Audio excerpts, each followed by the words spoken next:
UP board class 12 के प्यारे विद्यार्थियों, स्वागत है रिस्पॉन्सिव क्लासेस में। इतिहास का मॉडल पेपर है जो आपके 2026 के बोर्ड परीक्षा के लिए बहुत ही महत्वपूर्ण है। साथ ही साथ ये आपके प्री बोर्ड परीक्षा में भी ऐसे ही प्रश्न आपको देखने को मिलेंगे। सेम यही डिप्टू पेपर आपका आएगा और इसके सभी प्रश्न बहुत ही इंपॉर्टेंट है। सभी प्रश्नों के उत्तर सब लोग याद कर लीजिए, क्योंकि सभी प्रश्न आपके बोर्ड परीक्षा में और प्री बोर्ड परीक्षा में फंसेंगे। यहाँ आपका अनुक्रमांक लिखा होगा बच्चों, यहाँ आप अपना नाम लिख देना, ठीक है। यहाँ अपना रोल नंबर, यहाँ अपना नाम, लेकिन उत्तर पुस्तिका में अपना नाम मत लिखना। पूर्णांक आपका 100 अंक का होगा और समय आपको मिलेगा बच्चों 3 घंटा 15 मिनट। 15 मिनट में आपको पेपर को पढ़ना है, अच्छे से पेपर एनालिसिस करना है। सभी प्रश्नों के जो आपको अटेंड करने हैं उसको टिक कर लेना और उसके बाद एक के बाद एक करते जाना है। तो हम यहाँ पे नोट की बात करें कि सामान्य निर्देश में क्या लिखा हुआ है। प्रारंभ के 15 मिनट परीक्षार्थियों को प्रश्न पत्र पढ़ने के निर्धारित है। निर्देश ये है कि सभी प्रश्न अनिवार्य है। इस प्रश्न पत्र में 5 खंड है। खंड का में 10 बहुविकल्पीय प्रश्न यानी 10 MCQ प्रश्न आपके आएंगे, ठीक है।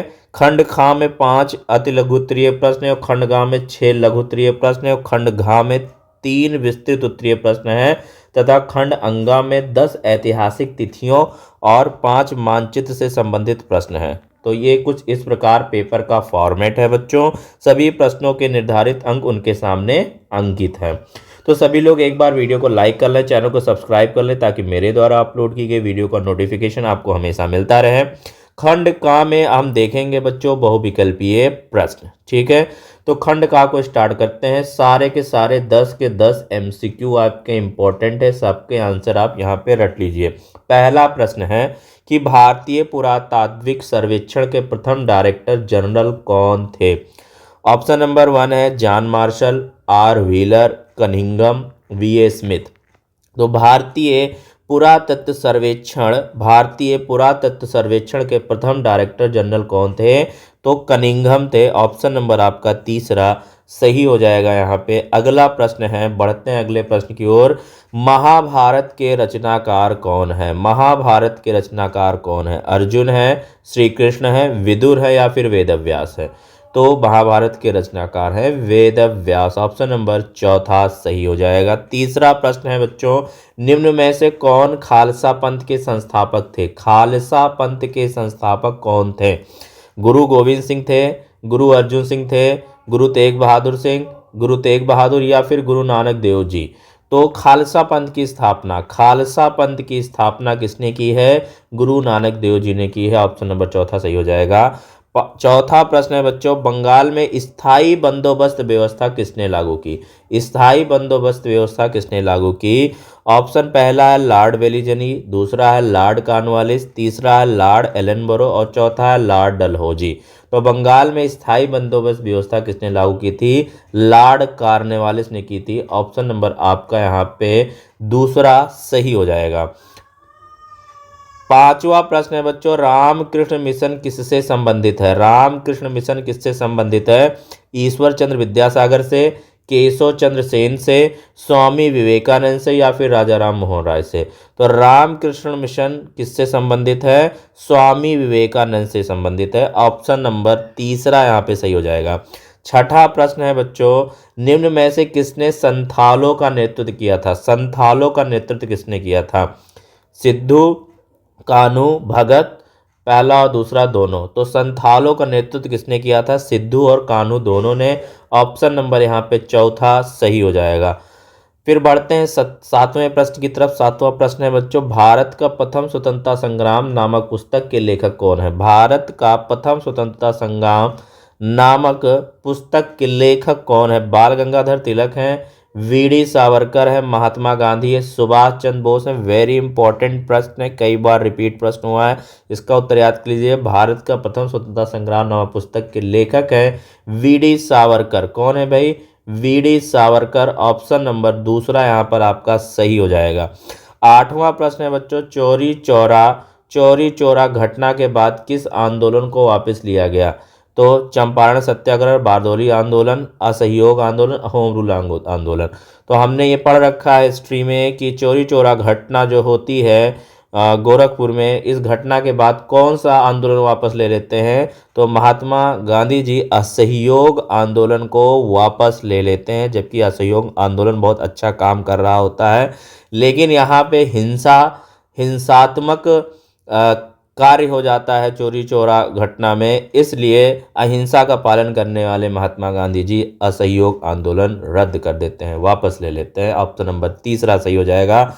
नवा प्रश्न है बच्चों, भारत छोड़ो आंदोलन कब शुरू हुआ? बहुत इंपॉर्टेंट प्रश्न है। भारत छोड़ो आंदोलन कब शुरू हुआ? अगस्त 1942, सितंबर 1942, अगस्त 1982 और 44 और सितंबर 1944। तो आपको बता दें, भारत छोड़ो आंदोलन जिसमें महात्मा गांधी जी ने नारा दिया था करो या मरो, सितंबर 1942 को शुरू हुआ।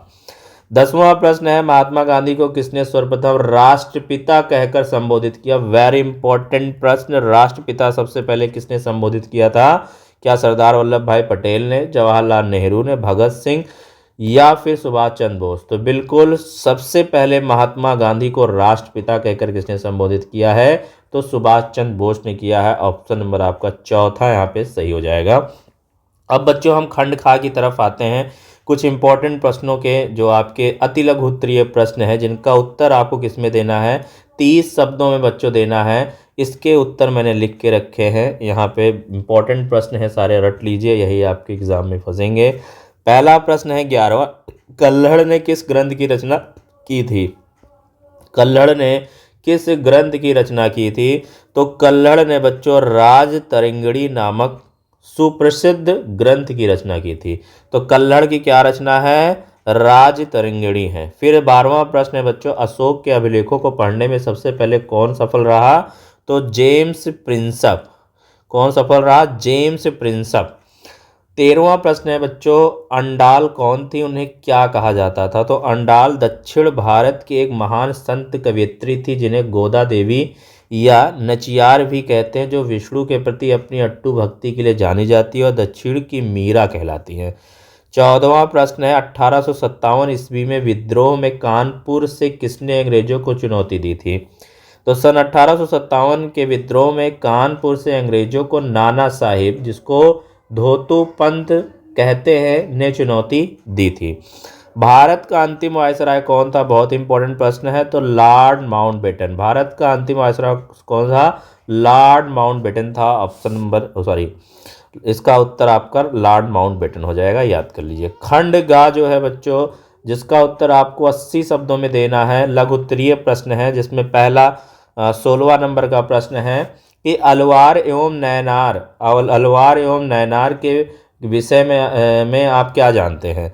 तो अलवार जो होते थे वो विष्णु के भक्त और नैनार जो शिव के भक्त होते थे।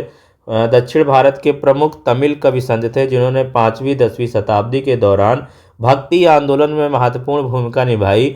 स्थानीय भाषाओं में ईश्वर के प्रति व्यक्तिगत प्रेम और भक्ति के गीत गाए और जाति व्यवस्था पर सवाल उठाते हुए धार्मिक सांस्कृतिक पुनर्जागरण में योगदान दिया, जिससे समाज के विभिन्न वर्गों के लोग इस आंदोलन से जुड़े। तो यहाँ पे देखिए बच्चों, 17वां प्रश्न है, सूर्यास्त कानून के विषय में बताइए। तो सूर्यास्त कानून एक ऐसा प्रावधान है जो किसी कानून, कार्यक्रम या एजेंसी को एक निश्चित समय के बाद अपने आप समाप्त कर देता है, जब तक कि विधायिका द्वारा उसकी समीक्षा करके उसे नवीनीकृत न किया जाए। यह ब्रिटिश काल में स्थायी बंदोबस्त से जुड़ा था, जहां जमींदार निश्चित तिथि तक लगान न चुकाने पर अपनी जमींदारी खो देते थे, और आधुनिक संदर्भ में यह सरकारी कार्यक्रमों में पारदर्शिता व दक्षता लाने का एक तरीका है। 18वां प्रश्न है बच्चों, वयस्क मताधिकार पर आधारित लोकतंत्र की परिभाषा दीजिए।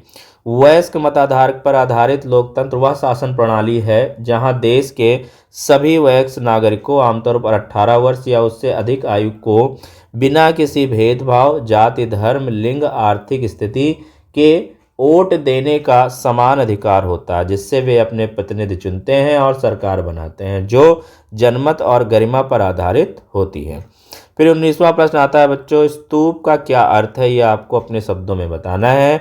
तो स्तूप का अर्थ होता है ढेर, जो संस्कृत से लिया गया है, और यह बौद्ध धर्म की एक अर्धगोलाकार या गुंबद के आकार की धार्मिक संरचना होती है, जिसमें बुद्ध या बौद्ध संतों के अवशेष या पवित्र वस्तुएं रखी जाती हैं। यह एक समाधि स्थल का, पूजा का स्थल और ज्ञानोदय के मार्ग का प्रतीक होता है।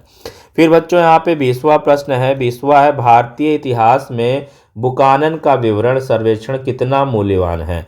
तो फ्रांसिस बुकानन का भारतीय इतिहास, भूगोल और अर्थशास्त्र के लिए सर्वेक्षण अत्यंत मूल्यवान है, क्योंकि यह औपनिवेशिक काल के सामाजिक, आर्थिक और प्राकृतिक पहलुओं का पहला व्यवस्थित विस्तृत विवरण प्रदान करता है, जो ब्रिटिश प्रशासन की नीतियों, कृषि अर्थव्यवस्था और जनजातीय समुदायों की स्थिति समझने के लिए एक महत्वपूर्ण प्राथमिक स्रोत है।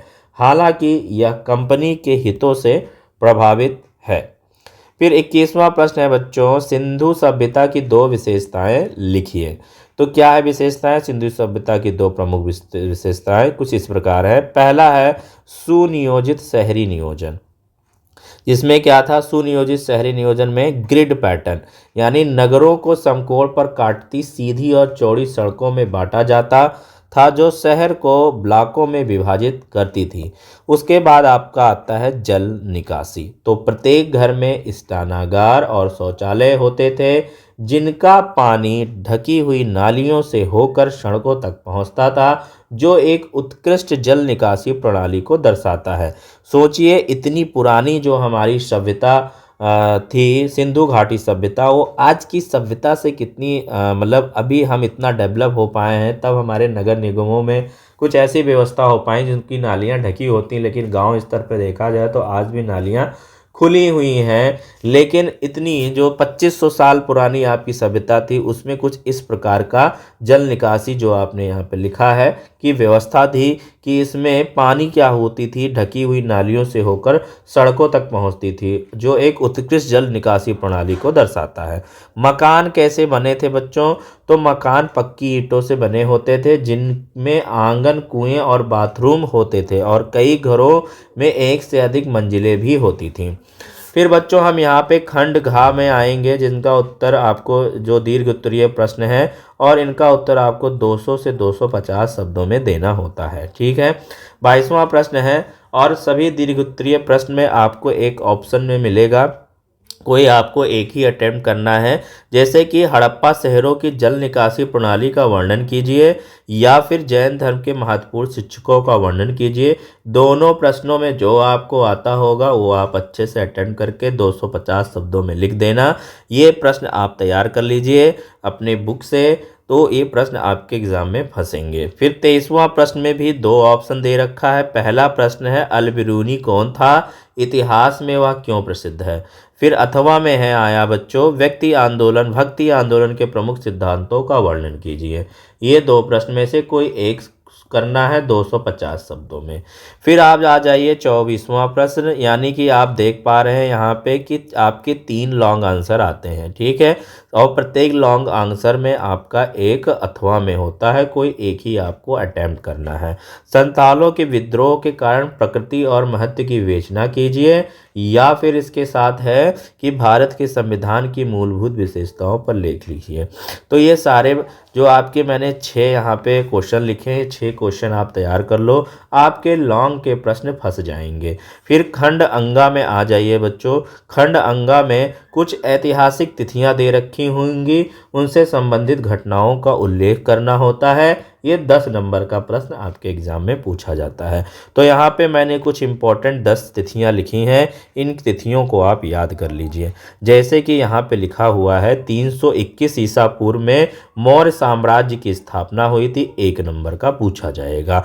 1829 ईस्वी में सती प्रथा का अंत हुआ था, याद कर लीजिए। 1973 में अल बिरूनी का जन्म हुआ था। 1936 में विजयनगर साम्राज्य की स्थापना हुई थी। 1605 में अकबर की मृत्यु हुई। 1875 में आर्य समाज की स्थापना। 1885 में भारतीय राष्ट्रीय कांग्रेस की स्थापना। 1907 में सूरत का विभाजन हुआ। 1942 में भारत छोड़ो आंदोलन, और 1935 में भारत सरकार अधिनियम आया। फिर आगे आ जाइए, आपका जो मानचित्र से रिलेटेड प्रश्न है, दिए गए भारत के रेखा मानचित्र में निम्नलिखित स्थानों का अंक इस चिन्ह द्वारा आपको दर्शाया है। द्वारा दर्शाइए तथा उनके नाम भी लिखिए। सही नाम तथा सही स्थान दर्शाने पर 1+1 अंक निर्धारित है, मतलब 1 अंक नाम लिखने पर 1 अंक दर्शाने पर। इस प्रकार आपको मिलेगा। जैसे कि प्रश्न है बच्चों, वह स्थान जहां हर्षवर्धन की परवर्ती राजधानी स्थित थी, तो आप अगर कन्नौज लिखोगे तो 1 नंबर मिलेगा, और कन्नौज अगर आप मानचित्र में दर्शा दोगे इस चिन्ह द्वारा ऐसे, तो वहां पे आपको 2 नंबर मिल जाएंगे। फिर वह स्थान जहां ताजमहल स्थित है, तो आगरा लिखने पे 1 नंबर, और दर्शाने पे यानी मैप में इस तरह आप दर्शा दोगे, वहां आगरा लिख दोगे तो आपको 2 नंबर मिल जाएंगे। वह स्थान जहां हिंसा होने पर महात्मा गांधी ने असहयोग आंदोलन वापस ले लिया, तो चौरी चौरा गोरखपुर उत्तर प्रदेश। वह स्थान जहां 1929 में भारतीय राष्ट्रीय कांग्रेस का वार्षिक अधिवेशन हुआ था, तो वो है लाहौर। फिर वह स्थान जहां बुद्ध को ज्ञान की प्राप्ति हुई थी, तो बोध गया बिहार। तो इस प्रकार आपका पूरा इतिहास का मॉडल पेपर ख़त्म होता है, और ऐसा ही मॉडल पेपर आपको एग्ज़ाम में देखने को मिलेगा।